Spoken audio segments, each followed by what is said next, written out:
Writing example. Okay, so your English teacher or your writing teacher asks you to spruce up your writing, and they might teach you techniques like simile or allegory or motif or symbolism that you could use specifically.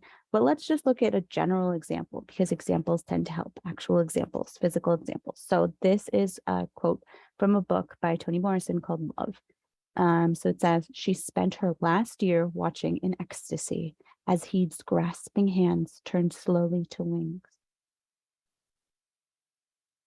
What do we get out of this, right? It's not a huge sentence, but we get a lot of information. Feel free to pause here and discuss on your own. But okay, let's think of this. So her last year, what does that mean? Her last year, what does that imply? That she either moved, she switched jobs, right? It was her last year doing something, and it could very, very well be her last year of life, right? So it's her last year. Watching in ecstasy. I already broke this up into 4 little segments, but in ecstasy as this negative thing unfolded. What does that mean? What is that implying to the reader?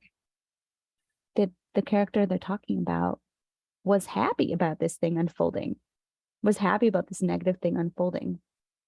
Then we have as he's grasping hands. What do you think of when you imagine grasping hands? Well, you think of somebody who doesn't quite have a hold on things. Do you think of somebody who's clumsy? The hands aren't working like they used to. Turn slowly to wings. So it turns out it's because of arthritis. That's what was going on. But instead of saying that or spelling that out, they say turn slowly to wings.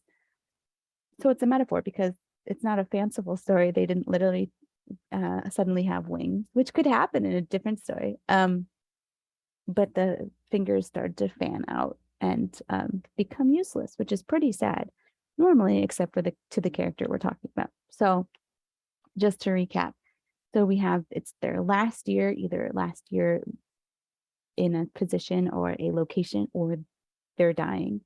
They're in ecstasy as this is happening. So they're not upset about this. It seems like they're actually pretty happy about what's taking place. Grasping hands. So somebody's hands are becoming, this Heed person's hands are becoming clumsy, useless, and turning into wings.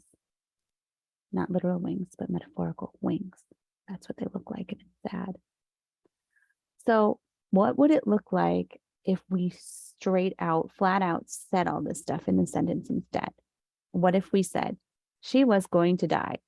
Meanwhile, she was happy, watching Heed's arthritis get bad. Her hands no longer worked. They curved. How does that read to you? It gives you the same kind of information, right? Is it as exciting? Do you get the same sort of feeling when you read it? Does it set the same sort of mood? Does it give you the same sort of imagery? I mean, you think about a curved hand. This tells you it and kind of makes the reader have to pay a little bit more attention because you don't spell everything out. You kind of have to read between the lines. And that's part of the reason I enjoy this book and Toni's writing, is because she gives us little clues along the way and does not spell everything out. And it's she uses a lot of imagery and metaphor. And so you think of these different situations and imagine it, and you remember that imagery as you turn the pages and get to the next chapter. You're like, oh yeah, no, her hands are like wings. Remember, they don't work anymore. As opposed to just, oh, no, she has arthritis. It reads almost more like textbook doctory, right? Whereas this is a little bit more exciting. So that's all. It's just some stuff to think about. So when you are going, maybe you have a piece that you've written already, you could take one of your sentences and try to make it more exciting. If you think, you know what, I really spelled this sentence out for the reader. How can I make it so that it's not so obvious, but I'm still including the same information? All right, good luck.